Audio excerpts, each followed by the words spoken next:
wabarakatuh. Waalaikumsalam warahmatullahi wabarakatuh. Waalaikumsalam warahmatullahi wabarakatuh. Waalaikumsalam warahmatullahi Selamat pagi. wabarakatuh. Ya, selamat pagi teman-teman. Pagi. Pagi, Kak. Pagi. Ya, baik. Pertama-tama, marilah kita panjatkan puji syukur kehadirat Allah karena berkat rahmat dan karunia-Nya kita masih bisa diberi kesempatan dan kesehatan untuk bisa berkumpul dalam Lex Studium kita pada pagi hari ini yang mana akan mempelajari tentang pengantar hukum acara perdata. Baik, sebelumnya perkenalkan, saya Usailia Fioktaviana. Pada pagi hari ini saya berkesempatan untuk menjadi moderator pada Lex Studium kita pada pagi hari ini. Sebelum saya membuka acaranya, terlebih dahulu saya akan membacakan agenda pada diskusi kita pada pagi hari ini ya teman-teman.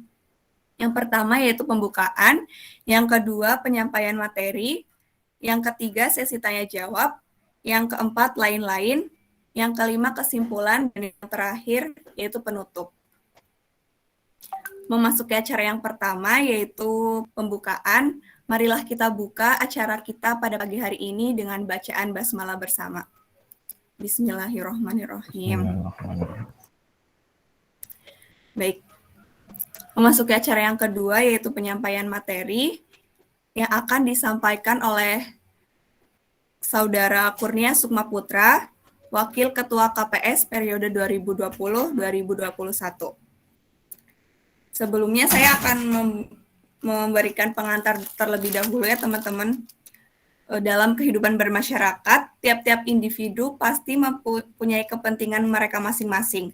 Adapun kepentingan mereka itu pasti kan berbeda-beda, dan ada kalanya kepentingan mereka itu saling bertentangan dan menimbulkan sengketa antara kedua belah pihak. Untuk menghindari hal tersebut, maka dibuatlah kaidah hukum yang mengatur dan harus ditaati oleh setiap masyarakat. Dan adapun jika kaidah hukum tersebut dilanggar, maka seseorang yang bersangkutan itu akan dikenakan sanksi ataupun hukuman. Nah, adapun kepentingan tersebut adalah hak-hak dan kewajiban-kewajiban perdata yang diatur dalam hukum perdata material. Adapun lawan dari perdata material itu ya teman-teman adalah perdata formil atau hukum acara perdata. Lebih lengkapnya nanti akan disampaikan oleh pemateri kita pada pagi hari ini mengenai apa sih sebenarnya sistem peradilan acara perdata. Baik, langsung saja tanpa berlama-lama saya serahkan kepada Saudara Kurnia Sukma Putra, dipersilahkan. Baik, sebelumnya Assalamualaikum warahmatullahi wabarakatuh. Alhamdulillahirrahmanirrahim. Waalaikumsalam warahmatullahi wabarakatuh. Alhamdulillahirrahmanirrahim. Wassalatu wassalamu ala asrofil anbiya'i wal mursalin Sayyidina Maulana Muhammadin wa ala alihi wa sahbihi ajma'in amma ba'du. Yang saya hormati segenap pengurus KPS Uinsuka periode 2021-2022 serta seluruh anggota serta seluruh peserta yang berbahagia. Terlebih dahulu ya marilah kita panjatkan puji syukur kepada Allah Subhanahu wa taala yang telah melimpahkan rahmat taufik serta hidayahnya sehingga pada kesempatan pagi hari ini ya kita bersama bisa hadir dalam acara diskusi rutin Lex Studium kelas hukum perdata KPS UIN Sunan Kalijaga Yogyakarta. Salawat dan salam semoga senantiasa tercurahkan kepada junjungan kita Nabi Agung Muhammad SAW yang insya Allah kita nantikan syafaatnya fi dunya adalah wirah amin ya rabbal alamin. Ya baik, pada kesempatan pagi ini ya sudah disampaikan tadi oleh moderator menyambung dengan diskusi sebelumnya. Sudah ada 2 diskusi sebelumnya. Yang pertama itu tentang sejarah hukum perdata, kalau tidak salah. Yang kedua kemarin tentang perihal orang di dalam hukum perdata. Nah, pada kesempatan pagi hari ini kami diberi kesempatan nih untuk mengisi diskusi rutin KPS dengan tema pengantar hukum acara perdata. Sebelumnya kita masuk ke materi. Ya, hukum acara perdata ya sudah sebenarnya ini teman-teman yang di semester 5 ini mungkin sudah paham juga terkait dengan hukum acara. Mungkin di semester 3 yang sudah ikut lomba itu juga sudah paham. Nah, mungkin kita di sini sesinya sharing session atau review-review saja, seperti yang sudah disampaikan. Sebelumnya kita review terkait dengan pengertian hukum perdata secara material. Hukum perdata material kemarin yang sudah dibahas sebelumnya itu hukum yang mengatur tentang kepentingan antar orang dengan orang, atau antar warga negara perseorangan dengan warga negara perseorangan yang lain. Nah, hukum perdata secara material itu tentu saja ada kaitannya langsung ya nanti dengan hukum acara perdata, dengan pengertian sendiri. Dalam mempelajari suatu ilmu, khususnya ilmu hukum, itu kita sebagai mahasiswa tentu juga tidak bisa dilepaskan ya begitu saja dengan hukum-hukum, baik itu hukum secara material maupun formil. Namun dalam rangka untuk menegakkan yang dimaksud dengan hukum formil itu perlu adanya hukum acara perdata itu sendiri. Hukum acara perdata itu secara definisi dijelaskan atau diberikan penjelasan bahwa hukum yang pada dasarnya itu berfungsi untuk mempertahankan atau menegakkan hukum pidana dalam arti pidana material melalui sebuah lembaga yang disebut dengan pengadilan. Nah, apabila terjadi pelanggaran di dalam atau terhadap hukum perdata material atau terjadi persengketaan. Kemudian di dalam hukum acara perdata sendiri juga memuat beberapa ruang lingkup, namun secara umum yaitu hukum acara perdata itu mengatur mengenai proses penyelesaian perkara melalui perantara seorang hakim di pengadilan dalam hal penyusunan gugatan, pengajuan gugatan, pemeriksaan gugatan, putusan pengadilan sampai dengan eksekusi atau pelaksanaan putusan pengadilan. Hukum acara perdata pun itu juga mengatur mengenai bagaimana tata cara memperoleh hak dan kepastian hukum apabila atau manakala terjadi atau tidak terjadi sengketa melalui pengajuan permohonan ke pengadilan. Nah, di dalam hukum acara perdata itu juga dapat dikatakan ya bahwa dalam hukum acara perdata itu mengatur bagaimana sengketa di dalam lingkungan keperdataan itu diselesaikan melalui jalur, baik melalui jalur pengadilan atau litigasi dan juga jalur di luar pengadilan atau non-litigasi. Bahkan jauh dari itu dapat dikatakan juga bahwa hukum acara perdata itu juga menyiapkan bagaimana tata cara kita sebagai warga negara untuk memperoleh kepastian hukum dalam keadaan tidak bersengketa atau mencegah terjadinya sengketa di kemudian hari. Kemudian yang selanjutnya yaitu hukum acara perdata itu juga diterjemahkan atau didefinisikan oleh beberapa ahli hukum. Di sini saya menggarisbawahi ya bahwa para ahli itu mendefinisikan atau menerjemahkan menggunakan kosakata sendiri, namun secara garis besar itu memiliki kesamaan. Di antaranya saya mengambil dua tokoh di sini, yaitu yang pertama menurut Prof. Sudikno Mertokusumo itu mendefinisikan bahwa hukum acara perdata itu merupakan peraturan hukum yang mengatur bagaimana caranya menjamin ditaatinya hukum perdata material dengan perantaraan hakim. Kemudian yang kedua, menurut Wiryono Projodikoro mendefinisikan bahwa hukum acara perdata itu adalah sebagai rangkaian peraturan yang memuat cara bagaimana orang itu harus bertindak dan di muka pengadilan, dan cara bagaimana pengadilan itu harus bertindak. Semuanya itu untuk melaksanakan peraturan hukum perdata. Nah, sebagai negara yang pernah dijajah oleh kolonialisme Belanda, tentu saja Indonesia sampai sekarang hingga saat ini tentu belum bisa melepaskan diri dari aspek-aspek kolonialisme, mulai dari aspek sosial, politik, ekonomi, termasuk juga produk-produk hukum. Nah, untuk sumber hukum acara perdata itu sampai sekarang negara Indonesia masih menganut atau mengadopsi produk hukum peninggalan Belanda. Di antaranya itu yang pertama HIR atau Het Harzen Indos Rehalmen. Nah, HIR ini merupakan dibagi menjadi dua ya maksud saya. Dibagi menjadi dua yaitu untuk bagian hukum acara pidana dan juga hukum acara perdata. HIR ini dibuat untuk golongan Bumi Putra dan juga timur asing ya. Bumi Putra itu kemarin sudah dijelaskan oleh Mas Andika, itu orang Indonesia pribumi dan juga timur asing itu seperti orang India, Cina, dan lain-lain. Untuk di wilayah HIR ini berlaku untuk di wilayah Jawa dan Madura. Nah, di dalam HIR ini dibagi ada acara pidana yaitu pada pasal 1 sampai dengan 114 dan pasal 246 sampai pasal 371.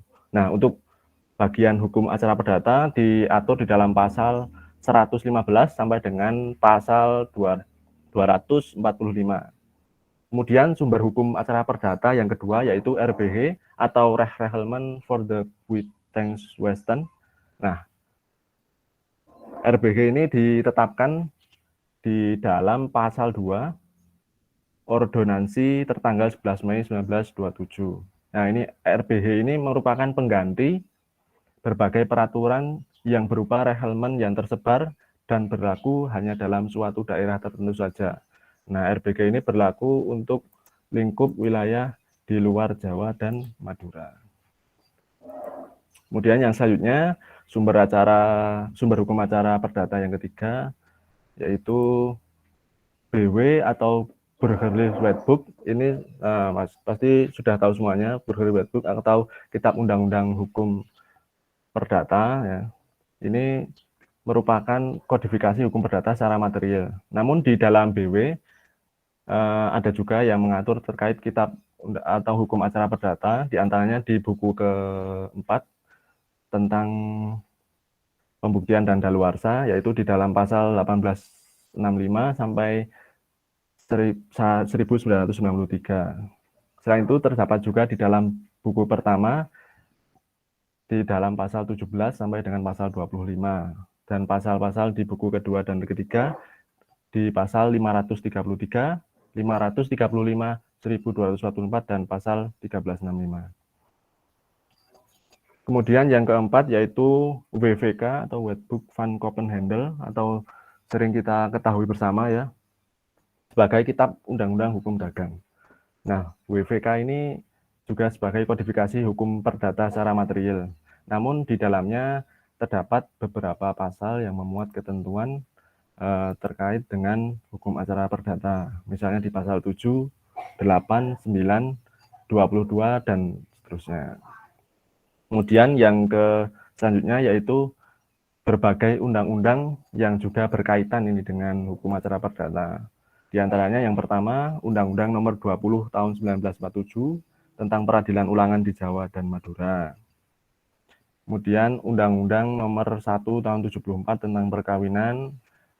Kemudian Undang-Undang Nomor 3 Tahun 2009 tentang Mahkamah Agung. Kemudian Undang-Undang Nomor 2 Tahun 86 tentang peradilan umum, yang kemudian mengalami perubahan dengan Undang-Undang Nomor 8 Tahun 2004 dan Undang-Undang Nomor 49 Tahun 2009.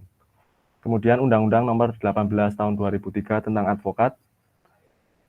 Lalu Undang-Undang Nomor 4 Tahun 2004 yang telah berubah menjadi Undang-Undang Nomor 48 Tahun 2009 tentang kekuasaan kehakiman. Kemudian ada jurisprudensi, perma, sema, adat kebiasaan, doktrin, dan lain-lain. Nah, selanjutnya yaitu tentang asas-asas di dalam hukum perdata ya. Di dalam hukum perdata sebagaimana dipahami tadi definisi di depan bahwa hukum yang mengatur bagaimana tata caranya menegakkan hukum perdata dalam artian perdata material itu tentu saja memiliki beberapa asas yang dianut di dalam hukum acara perdata. Prinsipnya ini sesuai dengan pasal 6 Undang-Undang Nomor 12 Tahun 2011 tentang pembentukan peraturan perundang-undangan. Nah, di antaranya asas-asas yang sangat mungkin sudah pada tahu ya teman-teman. Ini yang pertama yaitu asas hakim bersifat menunggu ini. Nah, maknanya apa? Menurut sumber-sumber yang saya baca ini bersifat menunggu itu dalam arti inisiatif pengajuan gugatan itu berasal dari penggugat. Nah, hakim apa di sini? Hakim ini bersifat hanya menunggu diajukannya tuntutan oleh penggugat. Yang mengajukan tuntutan hak adalah pihak yang berkepentingan. Nah, ini menurut Prof. Sudikno Mertokusumo. Jadi, apabila tidak diajukan atau tidak ada yang mengajukan gugatan, maka tidak ada hakim. Ya. Hakim itu akan bekerja apabila nanti dari pihak yang berkepentingan itu mengajukan gugatan kepadanya. Nah, namun apabila tuntutan atau perkara itu diajukan kepada pengadilan atau hakim dalam hal ini, nah ini pengadilan atau hakim itu dilarang menolak ya. Jadi pada prinsipnya tetap wajib untuk mengadili, memeriksa dengan alasan bahwa hakim harus menerima perkara yang masuk. Kemudian yang kedua, asas yang selanjutnya yaitu hakim bersifat pasif ya. Nah, menurut Prof. Sudikno Mertokusumo ini dijelaskan ya, pasif ini dalam artian hakim itu dalam memeriksa perkara perdata itu bersikap pasif itu maksudnya bahwa ruang lingkup atau luas pokok sengketa yang diajukan untuk diperiksa itu pada asasnya ditentukan oleh para pihak sendiri yang berperkara dan bukan oleh hakim. Nah, jadi hakim ini hanya membantu mencari keadilan dan berusaha mengatasi segala hambatan dan rintangan untuk mendapatkan keadilan dengan proses cepat, sederhana, dan biaya ringan. Nah, ini sesuai dengan pasal 4 Undang-Undang Nomor 48 Tahun 2009 tentang Kekuasaan Kehakiman. Nah, yang selanjutnya yaitu persidangan terbuka untuk umum ya. Nah, ini mesti sudah tahu semua, khususnya yang sudah pernah ikut lomba-lomba semua, ya, peradilan sidang semua ini sudah paham. Nah, yang dimaksud dengan persidangan terbuka untuk umum ini sesuai dengan pasal 13 ayat 1 Undang-Undang Nomor 48 Tahun 2009 ya. Ya, ini menentukan semua sidang pemeriksaan pengadilan terbuka untuk umum ya.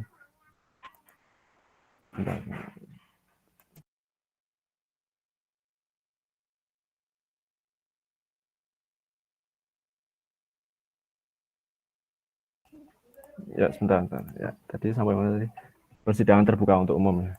Nah, ini persidangan terbuka untuk umum itu menurut beberapa sumber ini maksudnya masyarakat itu diberikan kesempatan untuk hadir dan menyaksikan sidang semata-mata untuk menjamin ya peradilan di dalam hukum acara perdata itu tidak memihak, adil, objektif, serta berproses sesuai dengan peraturan perundang-undangan yang berlaku. Nah, masyarakat secara umum dapat hadir, mendengarkan, dan menyaksikan jalannya persidangan yang dinyatakan terbuka untuk umum. Nah, kecuali apa? Kecuali ditentukan oleh undang-undang lainnya. Kemudian asas ini sangat berfungsi untuk memberikan perlindungan ya dalam hal hak asasi manusia setiap warga negara di bidang peradilan. Sehingga diharapkan dengan adanya asas persidangan terbuka untuk umum ini dihasilkan putusan yang fair dan objektif. Kemudian asas yang selanjutnya yaitu asas mendengar kedua belah pihak atau audi et alteram partem. Nah, asas ini tercermin dari dalam pasal 4 ayat 1 Undang-Undang Nomor 48 Tahun 2009 yang memiliki arti bahwa pengadilan atau dalam hal ini hakim itu harus memperlakukan kedua belah pihak dalam porsi yang sama untuk memberikan kesempatan baik dalam hal memberikan pendapat dan lain-lain. Sehingga hakim diharapkan tidak memihak. Pengadilan mengadili menurut hukum dan dengan tidak membedakan orang. Pengadilan tidak boleh menerima keterangan dari salah satu pihak sebagai benar. Nah, maksudnya di sini adalah hakim itu tidak boleh memihak kepada salah satu pihak yang sedang berperkara. Nah, karena dikhawatirkan nanti akan terjadi putusan yang tidak fair atau objektif. Kemudian yang kelima yaitu peradilan secara sederhana, cepat, dan biaya ringan.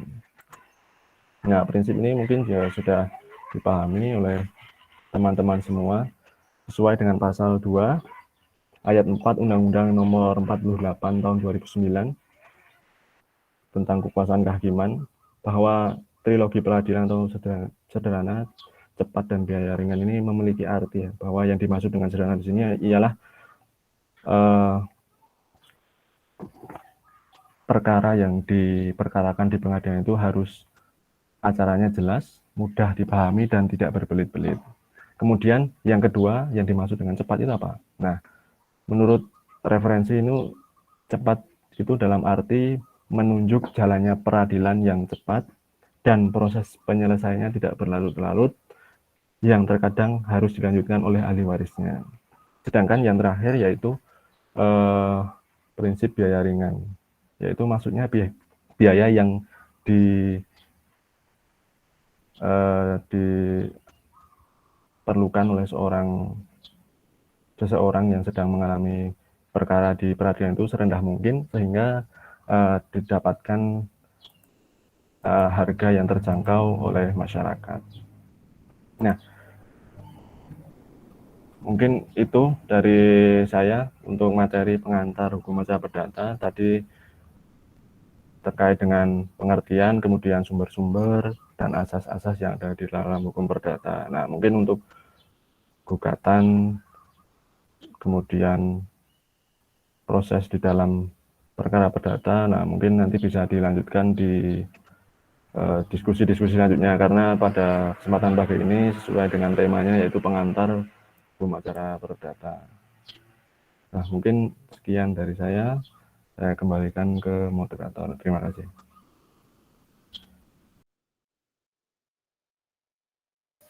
Baik, terima kasih Kak Sukma telah menyampaikan materi pada pagi hari ini. Kemudian memasuki acara selanjutnya yaitu sesi tanya jawab. Adapun sesi tanya jawab saya pertama buka untuk tiga orang. Selain peserta dapat memberikan pertanyaan kepada pemateri juga dapat memberikan pertanyaan kepada peserta. Seperti itu.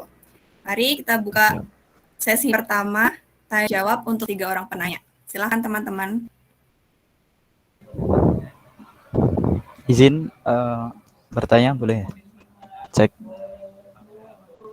Masuk nggak? Iya, baik. Ya, masuk. Ya. Jelas nggak suaranya? Jelas. Oh ya. Ini izin bertanya kepada Sukma ya. Mengenai asas dalam hukum acara perdata. Nah, seperti yang kita ketahui ya,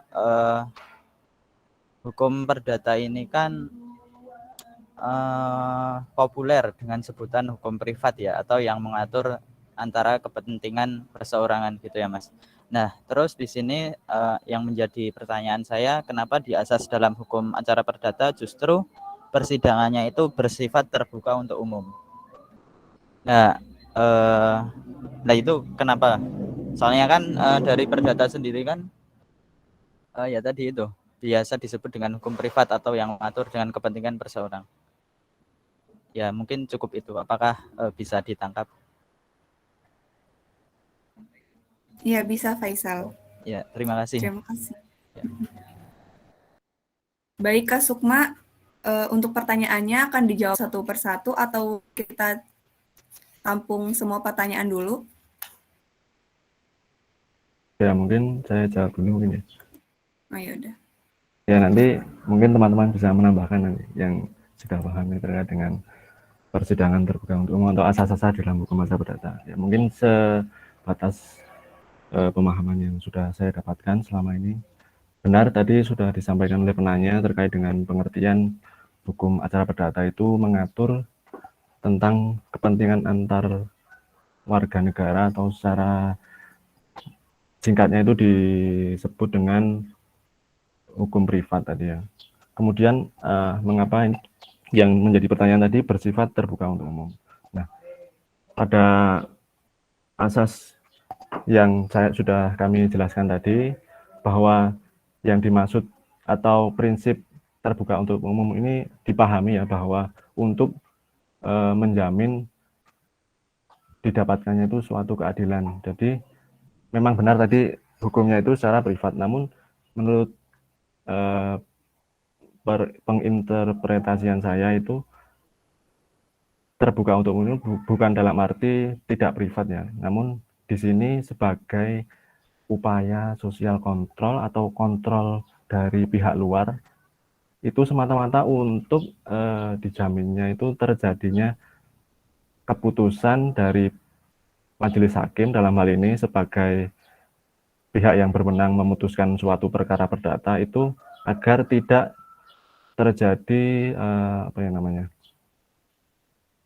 memihak salah satu pihak, kemudian nanti di dalamnya dikhawatirkan itu terjadi hal-hal yang tidak diinginkan, misalnya ada intervensi, kemudian ada salah satu atau beberapa pihak yang kemudian melakukan ancaman dan lain-lain. Sehingga di sini saya mengartikan arti dari persidangan terbuka untuk umum di sini adalah semata-mata upaya untuk kontrol saja, dan bukan untuk masuk ke dalam ranah privat dari setiap warga negara yang sedang berperkara di pengadilan. Nah, mungkin seperti itu kalau dari saya.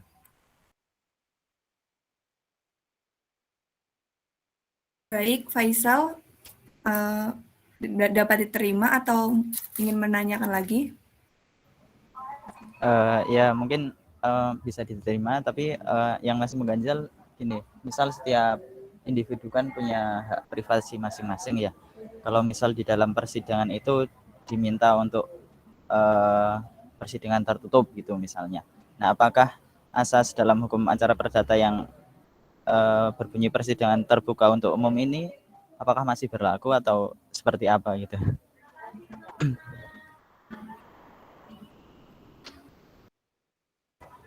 Ya itu cukup. Atau mungkin Baik, ada yang mau Faisal. menambahkan. Ya mungkin teman-teman ada yang mau menambahkan atau langsung bisa ditanggapi lagi oleh Kak Sukma.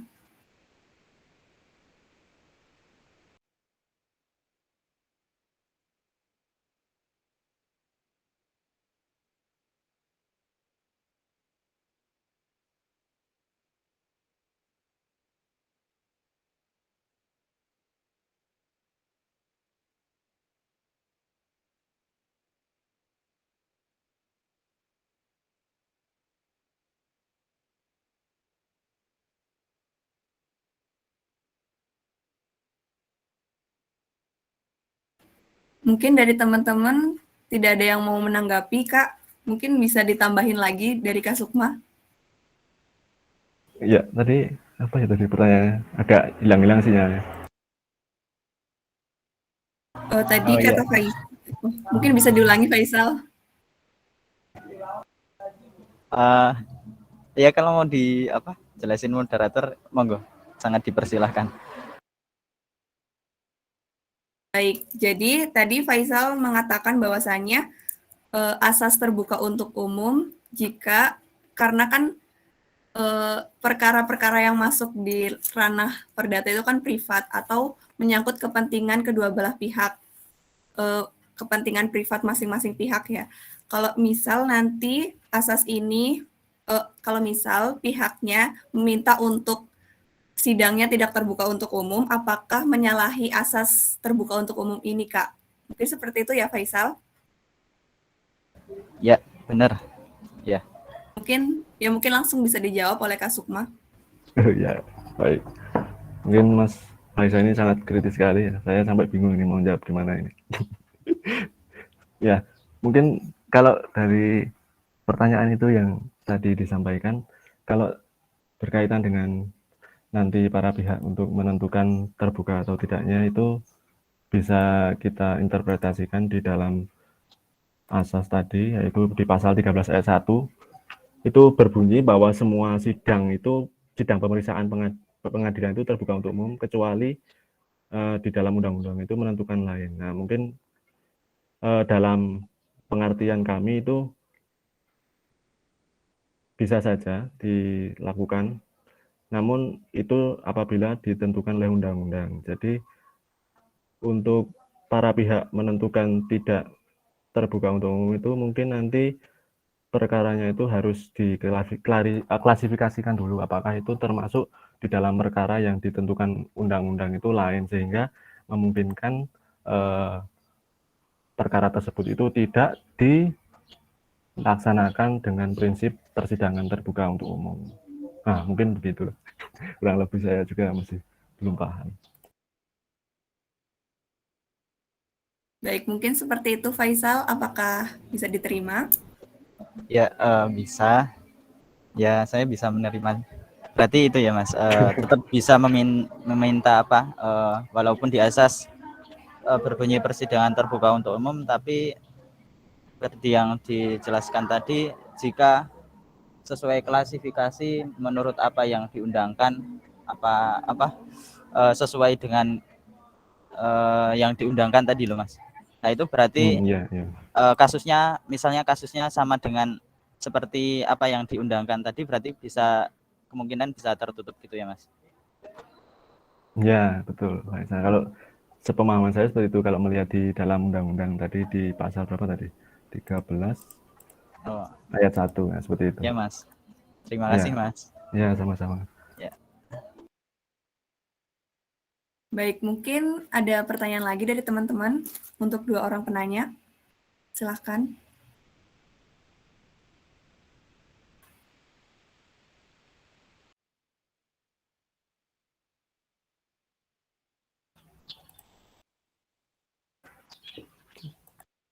Atau bisa menambahkan materi yang belum saya sampaikan. Tadi yang Mas Faisal itu tanya apa tuh tadi? Yang terakhir itu? Yang terakhir ya. Yang terakhir itu, Ya, yang terakhir itu loh. Jika itu loh, jika ada yang tergugat atau yang berada di persidangan itu meminta untuk meminta persidangan tertutup. Nah, itukah apakah bisa apa tidak? Nah, gitu. Terus jawaban tadi kan Mas Sukma memberikan jawaban bisa asal kasusnya sesuai apa yang diundangkan tadi, sesuai pasal berapa tadi, 13 atau berapa gitu Mas. Aku izin menambah aja ya. Alasan lain kenapa sidang perdata terbuka untuk umum. Alasan lainnya itu nanti kalau kalian dapat hukum acara perdata ya, nanti mungkin kapan kita bahas, nanti pas upaya hukum luar biasa lah. Upaya hukum luar biasa, hukum acara perdata, ada yang namanya gugatan dari pihak ketiga. Apa ya namanya? Dedan Farzad ya? Banding ya? Ya, ya. Banding ya. Dedan Nah Farzad. itu kan. Coba kalau suatu persidangan perdata itu tertutup, nanti kalau misal ada pihak ketiga yang dirugikan, gimana? Kalau nggak tahu, nggak ada pemberitaannya, nggak.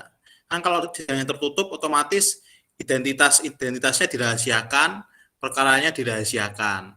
Nah itu salah satu kenapa perlu terbuka untuk umum. Kecuali ya benar tadi sesuai pasal berapa? Ya misal kayak perkawinan itu pasti tertutup karena ya pihak ketiganya siapa kan? Jarang. Ya itu sih. Baik aja. Baik, terima kasih Mas Ishak. Mungkin ada yang mau menanggapi lagi teman-teman atau ada yang mau bertanya? Silahkan.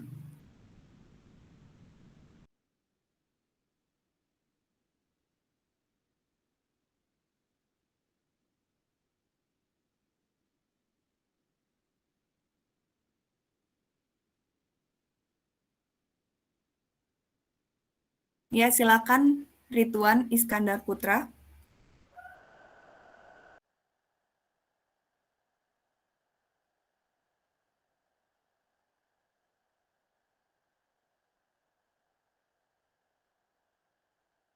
Halo Iskandar.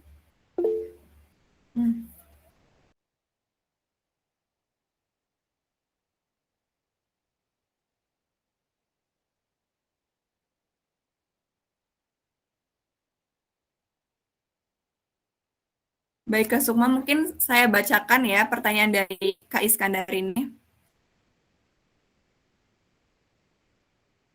Jika di sistem peradilan hukum pidana kan ada pidana khusus, misalnya peradilan anak. Nah, untuk di hukum acara perdata ini juga ada nggak yang menggunakan peradilan hukum perdata khusus? Terima kasih. Seperti itu, Kak. Silahkan, Kak Sukma. Ya, sebentar. Tak mikir dulu.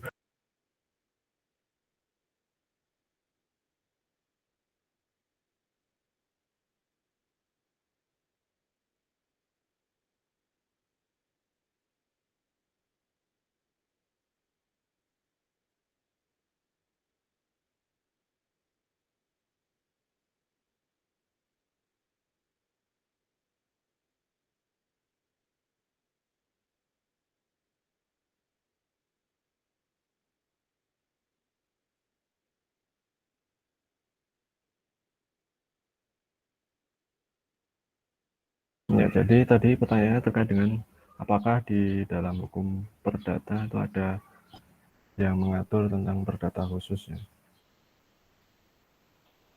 Iya, betul, Kak. Baik, mungkin betul sekali menurut Mas Ridwan tadi, bila di hukum pidana itu ada yang mengatur tentang pidana khusus ya, terkait dengan peradilan anak. Karena di dalam undang-undangnya itu, kalau tidak salah itu karena anak itu juga diperhitungkan masih di bawah umur dan belum cakap hukum, kalau bisa kita interpretasikan seperti itu, sehingga hak-haknya perlu dilindungi. Nah, berkaitan dengan hukum perdata, sejauh ini yang kami ketahui terkait dengan pelaksanaan proses peradilan di hukum acara perdata, itu secara umum kan dibagi menjadi dua ya, permohonan dan gugatan itu kalau tidak salah. Permohonan itu ada secara volunteer dan yang satunya apa tadi saya lupa. Sebentar. Ini saya juga masih belajar ini, jadi saya masih bingung ini mencari. Iya, sebentar. Ada volunteer dan juga yang satunya itu contentious ya kalau tidak salah itu. Mungkin untuk di dalam hukum acara perdata permohon tidak ada secara yang mengatur mungkin dalam beberapa literatur, namun mungkin dari teman-teman nanti bisa menambahkan atau menemukan literatur yang lain. Namun secara garis besar saya belum menemukan terkait dengan peradilan untuk hukum perdata secara khusus. Nah, mungkin kalau di hukum pidana itu benar tadi kata Mas Ridwan, yaitu hukum misalnya peradilan pidana anak. Kalau jawaban saya mungkin untuk peradilan hukum perdata secara khusus itu belum ada. Mungkin dari teman-teman ada yang bisa menambahkan, silahkan.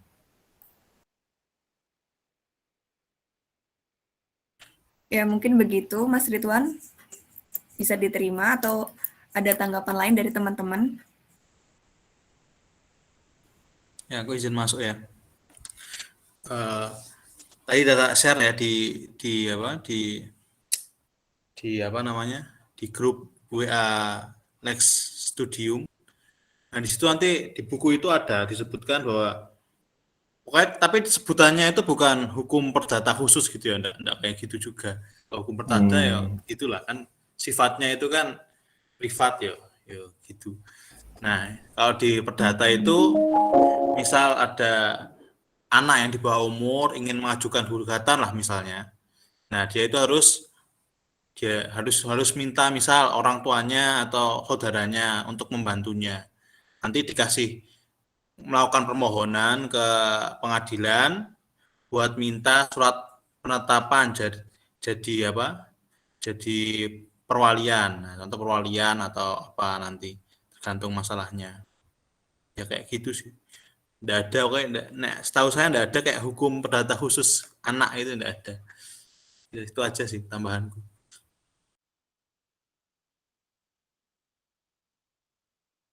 Baik, terima kasih Mas Ishak. Mungkin dari Mas Ridwan bisa diterima.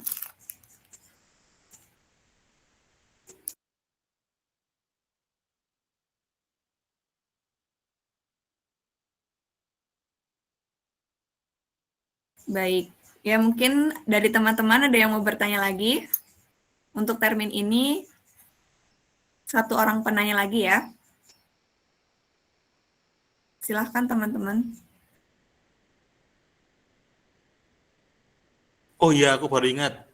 Kalau definisinya tujuan perdata khusus itu apa namanya? Hukum perdata yang di luar KUH per, yo ada berarti. Kayak misal kita tahu di tingkat tertinggi di pengadilan, apa? Pokoknya di perkara-perkara, di pengadilan, di pengadilan, di pengadilan, di pengadilan, di pengadilan, di pengadilan, di pengadilan, di pengadilan, di pengadilan, di pengadilan, di pengadilan, di pengadilan, di pengadilan, di pengadilan, di pengadilan, di pengadilan, di pengadilan, di pengadilan apa? Pokoknya di perkara-perkara perdata itu tingkat paling tingginya di niaga, di pengadilan niaga itu kan khusus kan pengadilannya. Itu di situ ada pengadilan niaga itu ngurusinya eh, aku kalau nggak salah hubungan industrial, terus merek, terus yang seputar-seputar itulah di sana pengadilan niaga. Itu udah kalau maksudnya majuan itu ya, biasanya hakim-hakim yang perdatanya matang ya ke pengadilan niaga sana. Ya itu sih, setauku.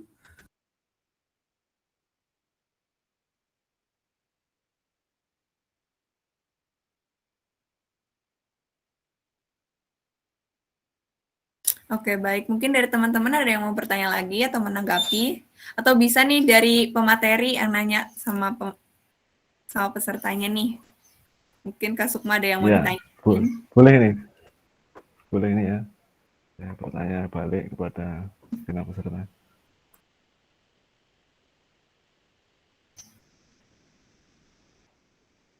Ya, izin bertanya nih pada seluruh audiens.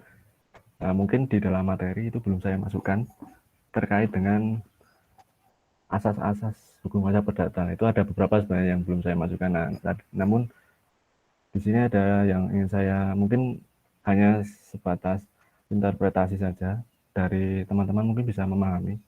Di sini ada tadi sudah saya sebutkan terkait dengan trilogi peradilan yaitu sederhana, cepat, dan biaya ringan.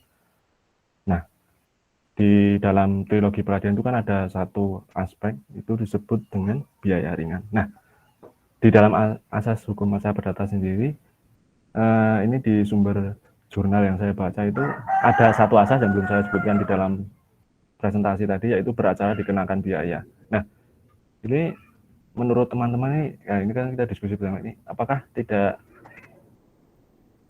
kedua aspek ini apa tidak saling berbenturan antara yang satu tadi menentukan biaya ringan atau menekan biaya serendah-rendahnya, namun di sisi lain di sini sebutkan bahwa beracara itu dengan berperkara itu dengan dikenakan biaya. Nah, mungkin itu yang dapat saya tanya. Mungkin ini hanya sebatas pendapat dari teman-teman saja bagaimana. Terima kasih. Yuk, baik, mungkin teman-teman ada yang mau menanggapi. Apakah jika ada asas yang menyebutkan bahwasanya berperkara itu dikenakan biaya, apakah tidak menyalahi asas berbiaya ringan? Seperti itu. Mungkin dari teman-teman ada yang mau menanggapi.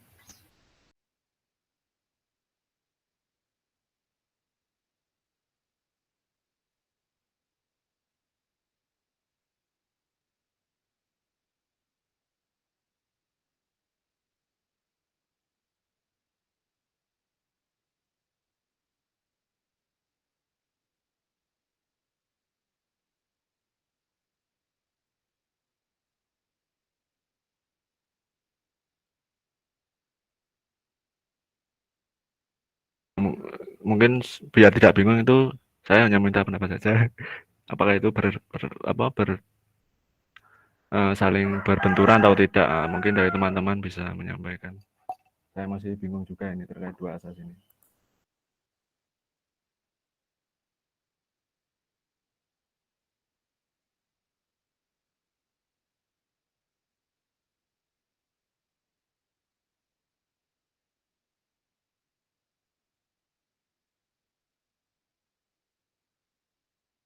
Atau moderator? Izin menanggapi ya, Kak. Ya, silakan. Kalau menurut aku itu tidak berbenturan ya, karena kan yang satu diatur bahwasanya berperkara itu dikenakan biaya. Namun yang satunya lagi menjelaskan bahwasanya biaya perkara itu biayanya ringan kayak gitu. Jadi mungkin tidak berbenturan. Kalau dari aku sih seperti itu. Mungkin dari teman-teman ada yang mau menanggapi?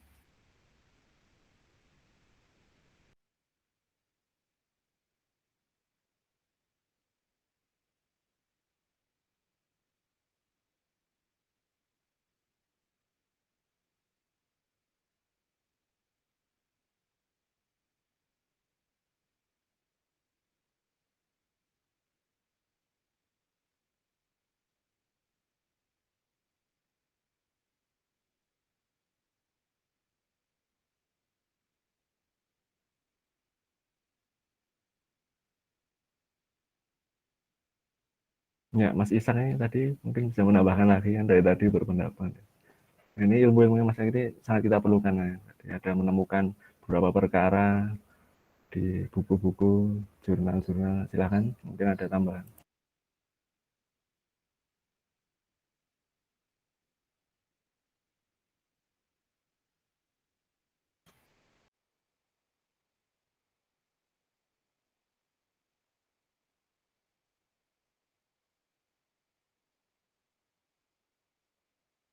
Ya, baik. Terima kasih Mas Ridwan atas pendapatnya. Ya, mungkin bisa dilanjutkan lagi. Saya kembalikan moderator. Baik, mungkin untuk termin pertama ini cukup ya teman-teman. Kita buka termin kedua untuk 1 atau 2 orang penanya. Mungkin teman-teman ada yang mau bertanya lagi? Silahkan.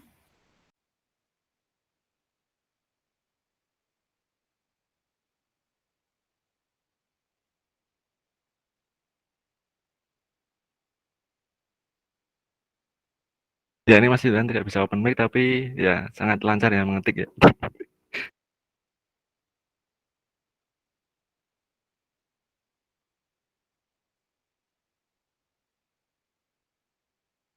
Siap, siap. Sama, saya juga pakai laptop.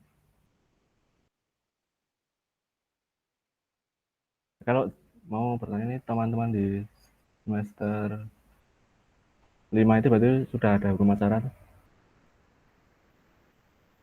Sudah, Kak. Oh, sudah. Kalau yang semester 3 ini beda kurikulum ya? Apa, Kak? Kalau yang di semester 3 beda kurikulum atau bagaimana ya? Kalau itu kurang tahu. Mungkin teman-teman dari semester 3 ada yang mau menjawab. Kalau teman-teman semester 3 udah dapat hukum acara belum? Setahu saya belum sih, Mbak. Oh, berarti masih pakai kurikulum yang sama sih di UIN. Kak Sukma, saya boleh izin bertanya nggak? Tapi mungkin ini konteksnya keluar dari materi kita pada pagi hari ini. Kira-kira boleh nggak, Kak? Ya, bisa. Semoga saya bisa menjawab. Saya mau bertanya, jadi kan dalam putusan di acara perdata kan ada 3 putusan yang diputus oleh hakim, yaitu putusan diterima, putusan ditolak, dan putusan no atau tidak dapat diterima. Nah, untuk putusan no ini apakah dapat diajukan upaya banding, Kak? Seperti itu.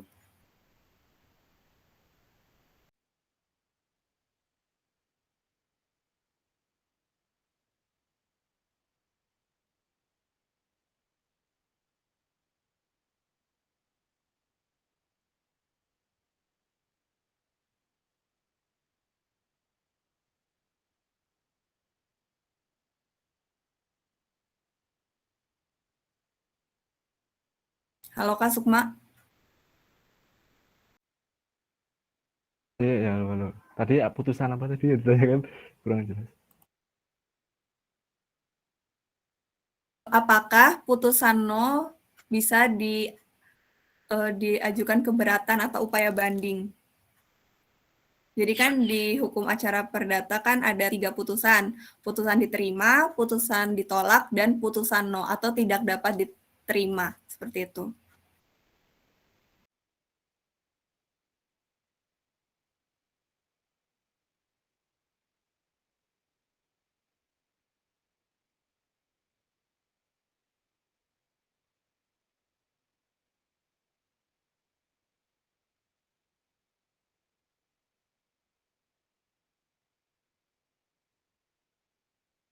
Ya, sebentar. Mungkin ada dari teman-teman yang bisa menjawab. Saya masih mencari beberapa. Kalau di dalam putusan itu, putusan dapat diterima tadi, kemudian yang ditanyakan putusan no itu NO ya, kalau tidak salah ya. Iya, betul, Kak. Itu apakah bisa diajukan upaya hukum ya? Mungkin kalau di dalam perkara perdata itu putusan no itu apa itu namanya, putusan yang menyatakan bahwa gugatan tidak dapat diterima karena alasan ya.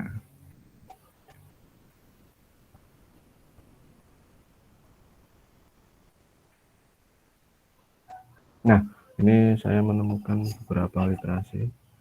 Putusan no itu izin memberikan penjelasan di sini bahwa merupakan putusan yang menyatakan bahwa gugatan itu tidak dapat diterima karena alasan gugatan mengandung cacat formil. Ya, ini berarti bahwa putusan tersebut itu tidak ditindaklanjuti oleh hakim untuk diperiksa dan diadili, sehingga tidak ada objek gugatan dalam putusan untuk dieksekusi. Berarti ini dapat diartikan ya bahwa putusan NO ini adalah putusan dari majelis hakim yang tidak dapat menerima gugatan karena adanya cacat formil. Nah, untuk pertanyaan tadi terkait dengan apakah bisa diajukan gugatan hukum atau tidak, mungkin bisa kita lihat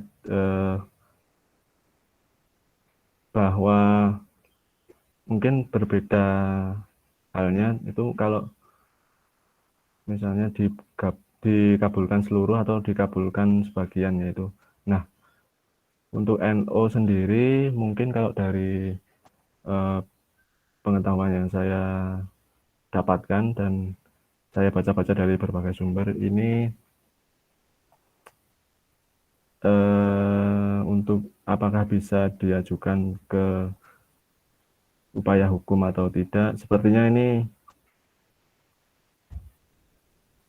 menurut undang-undang ini tidak jelas atau objek gugatnya tidak jelas ya, maka gugatan tidak dapat diterima. Mungkin kalau dari interpretasi yang saya tangkap ini putusan NO ini cukup sulit ya untuk diajukan karena tadi sudah dijelaskan di pengertian yang saya baca terkait dengan NO itu tidak dapat diterima karena gugatannya mengandung cacat formil.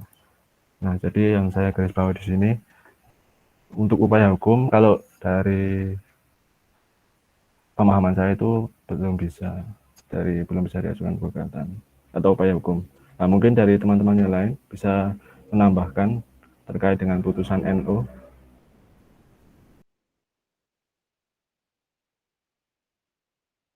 Baik, Kak Sukma, terima kasih penjelasannya. Mungkin dari teman-teman ada yang mau menambahkan?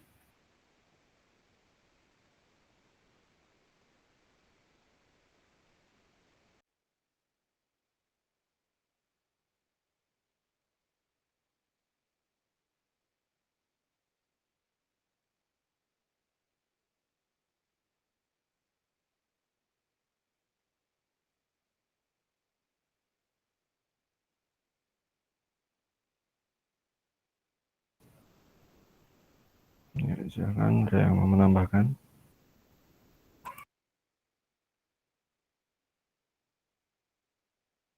Mungkin jika tidak ada yang mau menambahkan atau mau bertanya lagi, kita tutup sesi tanya jawab ini. Sebelum itu saya tanya lagi, apakah ada yang mau bertanya lagi? Tidak ada ya teman-teman. Langsung saja kita memasuki acara yang selanjutnya, yaitu lain-lain. Nah, di sesi lain-lain ini, saya mau bertanya sedikit sih sama teman-teman. Di sini kan banyak ya maba-maba yang join di Lex Studium kali ini. Mungkin teman-teman ada yang tahu nggak sih KPS itu apa sih? Buat teman-teman yang baru-baru nih. Bisa langsung ditanggapi. Ya, betul. Jadi tuh KPS ini komunitas peradilan semu ya teman-teman, yang mana memang KPS ini khusus untuk mahasiswa-mahasiswi Prodi Ilmu Hukum semester 1, 3, dan 5. Jadi ini buat teman-teman yang ilmu hukum, apalagi masih semester 1, 3, dan 5 itu masih bisa banget buat join KPS. Nah, KPS ini itu fokusnya ya memang mengkaji pidana dan perdata itu dari material, formil, dan kita juga praktek sidang seperti itu ya teman-teman. Nah selain itu juga kita fokus untuk menyiapkan anggota-anggota KPS ini buat ikut aktif, ikut ikut join jika nantinya ada seleksi delegasi untuk mengikuti perlombaan sidang semu atau National Moot Court Competition, teman-teman. Hal ini dibuktikan bahwasanya dari alumni-alumni KPS juga sudah banyak yang berprestasi di perlombaan sidang semu seperti di Pradi, terus SFNMCC, kayak gitu, teman-teman. Nah, Lex Studium ini merupakan program dari bidang penelitian dan pengembangan. Namun, Lex Studium ini biasanya hanya untuk internal saja, teman-teman. Namun, pada minggu ini tuh kita ada special edition, yaitu untuk dibuka ke eksternal. Nah, harapannya biar teman-teman maba, teman-teman eksternal KPS tuh bisa lebih dekat dan lebih tahu, oh ternyata program kerja di KPS tuh seperti ini. Mereka ada diskusi rutinan yang membahas tentang hukum acara, kayak gitu. Nah, teman-teman, kebetulan banget di KPS ini juga lagi mengadakan oprek untuk anggota baru loh, teman-teman. Nah, oprek ini udah kami buka dari tanggal 20 sampai tanggal 30 September nanti, teman-teman. Jadi, buat teman-teman yang belum daftar, bisa banget untuk daftarin diri teman-teman join di KPS, atau ajak teman-temannya buat join di KPS. Tesnya kapan, Mbak? Mantap. Ya, untuk timeline-nya sendiri, kami membuka pendaftaran dari tanggal 30 sampai dari tanggal 20 sampai tanggal 30 September 2021. Terus untuk tes tulisnya kami ada tanggal 2 Oktober 2021. Kemudian ada tes wawancara juga di tanggal 3 Oktober 2021 dan pengumuman seleksinya di tanggal 5 Oktober, teman-teman. Untuk info lebih lanjut, teman-teman bisa cek langsung di Instagramnya KPS, @KPSUinsuka, seperti itu. Mungkin ada yang mau bertanya seputar KPS, bisa banget.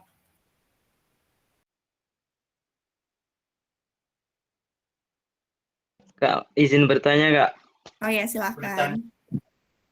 KPS itu udah, maksudnya lombanya dalam lingkup nasional atau internasional, Kak? Kalau ikut lomba-lomba gitu.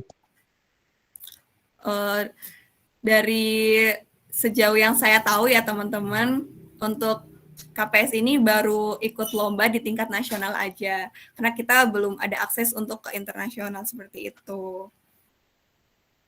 Nah, sebelumnya aku juga mau tanya nih, mumpung di sini kan pemateri kita ada Kak Sukma ya. Kak Sukma ini merupakan Wakil Ketua KPS periode 2020-2021. Mungkin aku mau tanya nih ke Kak Sukma, apa aja sih pengalaman Kak Sukma selama ada di KPS kayak gitu? Mungkin bisa sharing ke teman-teman yang lain.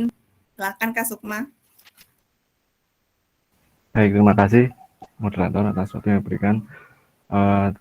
Terkait dengan KPS sendiri atau Komunitas Peradilan Semu merupakan suatu wadah organisasi program studi ilmu hukum yang terbilang sudah cukup lama berdiri di tahun 2012 dan di tahun ini sudah melaksanakan Dies Natalis ke-9 tahun ya. Mungkin sedikit bercerita juga, kami bergabung dengan KPS itu di tahun 2019, saya bergabung di semester 3 kalau tidak salah waktu itu, dan waktu itu masih offline ya saat itu, saya masih ingat tes tertulisnya, kemudian juga tes wawancara masih offline di fakultas. Kemudian terkait dengan apa yang kita dapatkan nanti di KPS, sudah disampaikan tadi oleh moderator bahwa KPS sendiri suatu wadah organisasi yang memang utamanya fokus di peradilan semu, namun di dalamnya nanti juga diberikan berbagai alternatif oleh pengurus terkait dengan minat-minat yang lain seperti penulisan dan lain-lain. Dan saya juga cukup mengapresiasi kepada pengurus KPS periode ini karena juga memberikan banyak terobosan sehingga KPS terlihat lebih maju dan cukup kompetitif ya.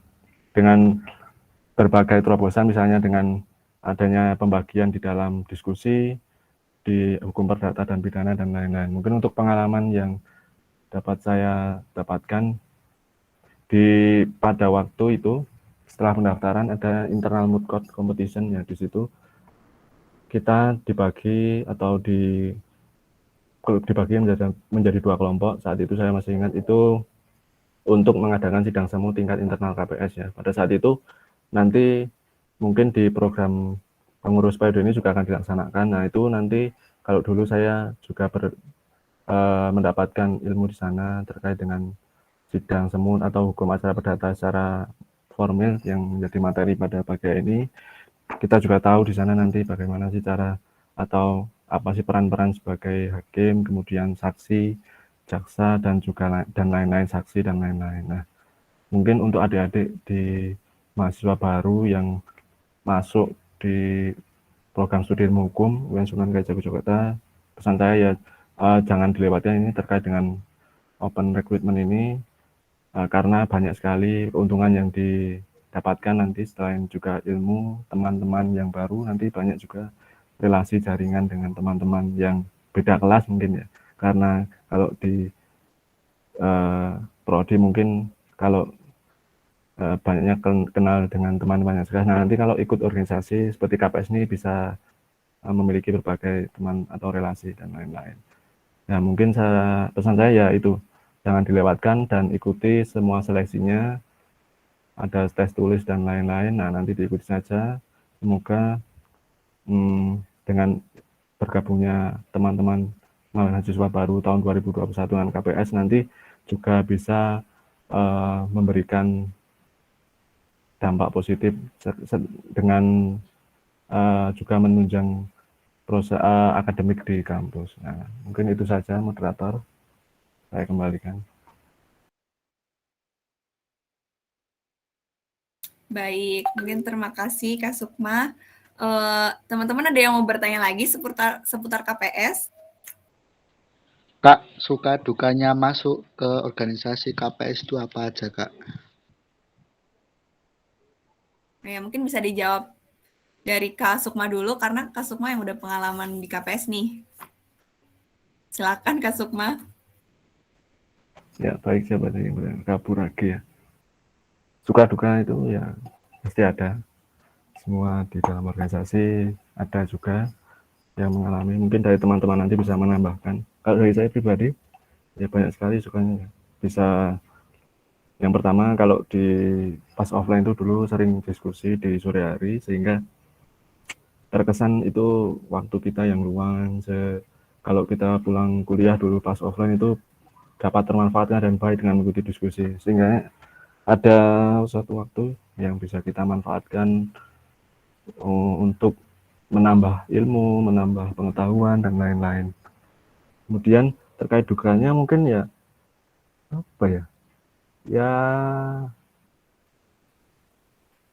hampir tidak ada ya. Semuanya senang, dan mungkin kalau dari dukanya tidak ada, ya sepertinya yang pernah ikut lomba itu nanti bisa menambahkan itu banyak sekali itu suka dukanya itu pada saat persiapan menuju lomba sidang semu. Nah, ini moderator ini juga sangat berpengalaman di sidang semu, mungkin bisa ditambahkan nanti. Terima kasih. Baik, kalau dari aku sedikit menambahkan ya. Kalau aku sukanya dulu, sukanya banyak banget. Apalagi kalau kita udah bisa join delegasi untuk perlombaan sidang semu nasional itu, sukanya banyak sih. Dari kita belajar bikin berkas, terus belajar persidangannya, terus kita juga dapat koneksi dari praktisi-praktisi, kita jadi punya kenalan dari hakim, jaksa, terus penyidik, lawyer, kayak gitu. Jadi kita lebih dekat dengan mereka, terus dapat banyak ilmu pokoknya yang nggak bisa dijelasin satu-satu. Pokoknya kalian harus coba dan harus daftar di KPS. Terus untuk dukanya ya memang kalau untuk mengikuti lomba seperti itu, ya kita harus persiapan banyak-banyak, persiapan mental, persiapan dana, segala macem. Ya itu pasti bikin capek sih, tapi setidaknya itu seneng dan bisa menambah pengalaman kita kayak gitu. Jangan lupa join KPS ya teman-teman. Iya Mungkin Kak. ada lagi. Siap. Makasih. Ya, Ya. sama-sama. Mungkin sebelum itu eh, kita mau tayangin video kita. Mungkin dari Jarkom bisa tayangin.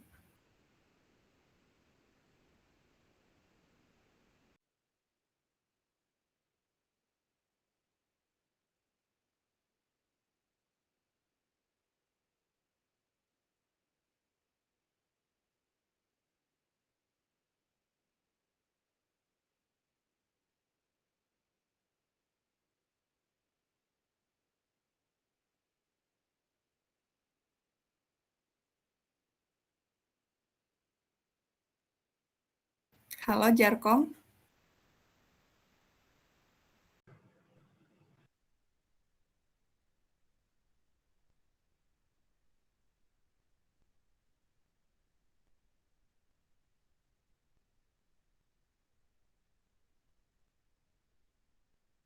Sebentar, sebentar. Oh, Mas Isar ini sedang memproses video.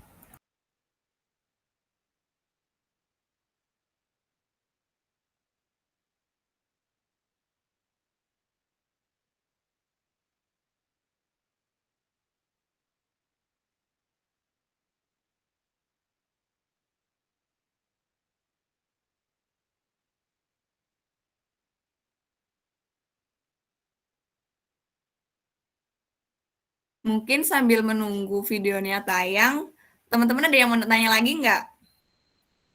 Mungkin ada yang masih dibingungin.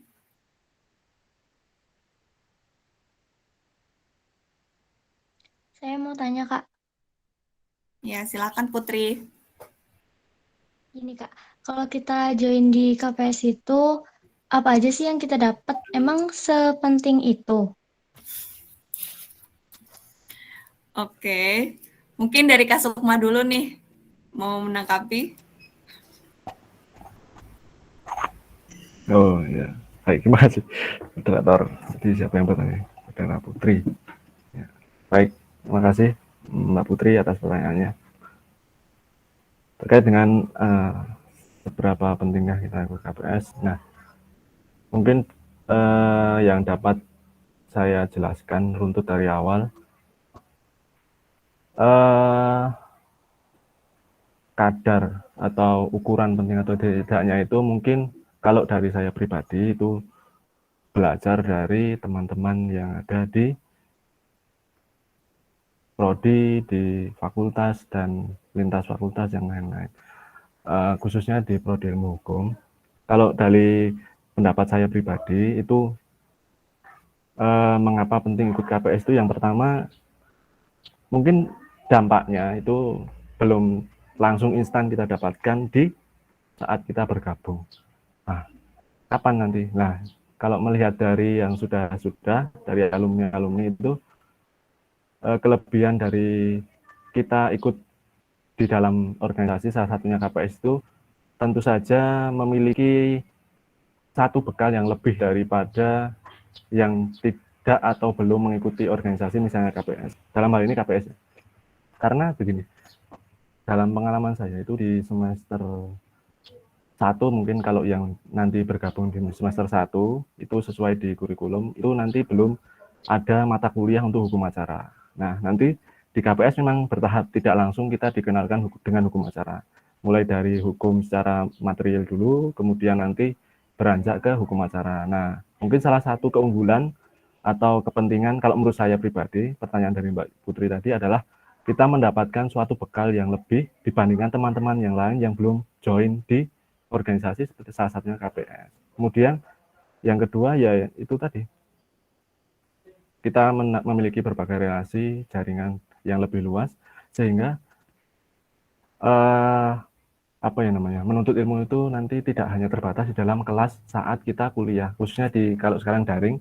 Nanti di luar kuliah atau di luar kelas itu kita bisa mencari ilmu, walaupun ilmu itu tidak harus dari dosen langsung, bisa dari teman saat kita saling berdiskusi, bertukar pikiran. Nah, itu salah satunya dengan KPS. Nah, mungkin itu moderator dari saya. Yang lain nanti bisa menambahkan. Terima kasih.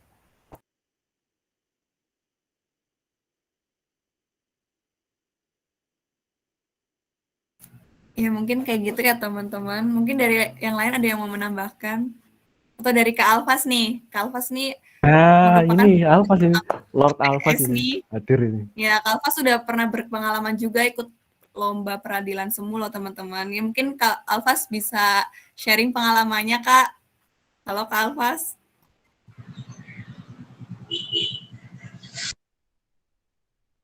Iya, Mas Alphas ini partner yang sangat keren ini, mengikuti berbagai hal ini. Silakan Mas Alphas mau menambahkan.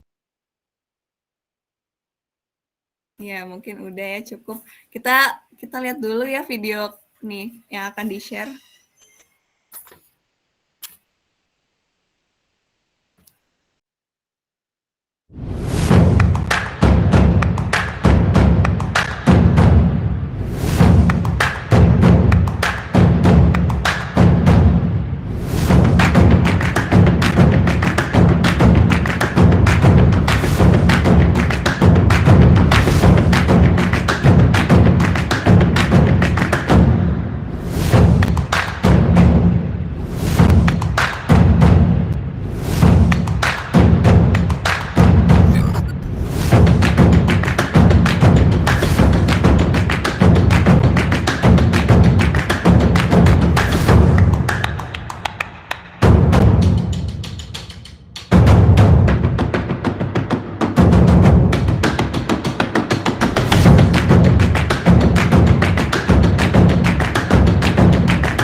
Nah, mungkin begitu video yang tadi kita tampilkan dan begitu pula sharing-sharing kita tentang KPS ya teman-teman.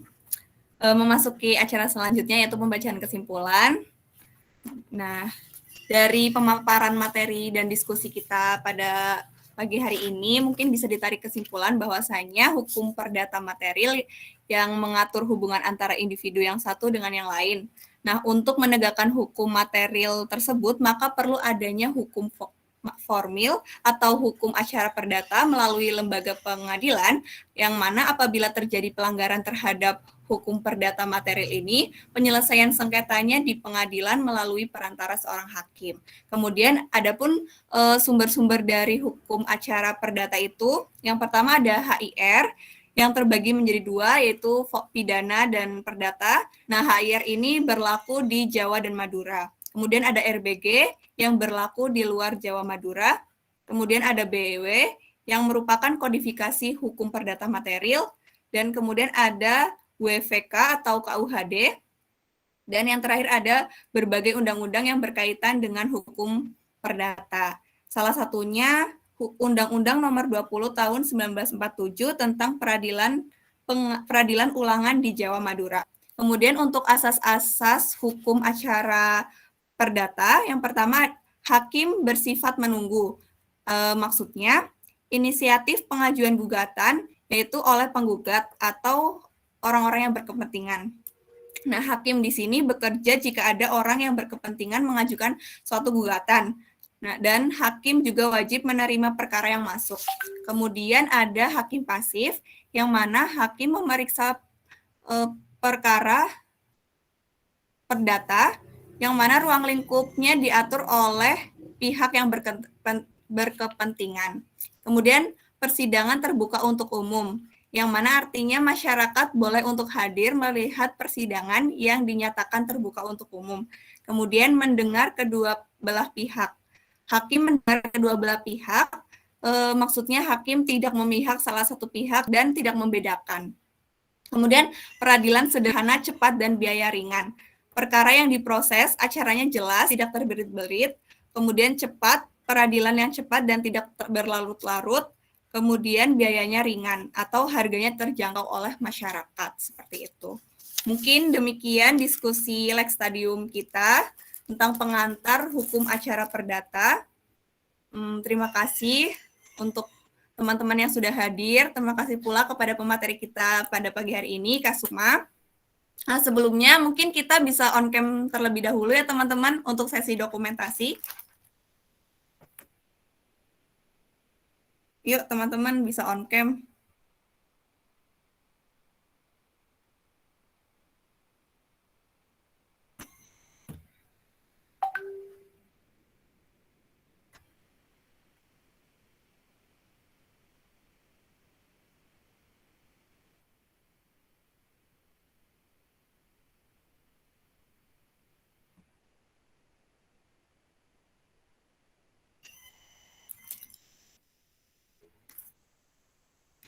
Dari Jarkom udah siap?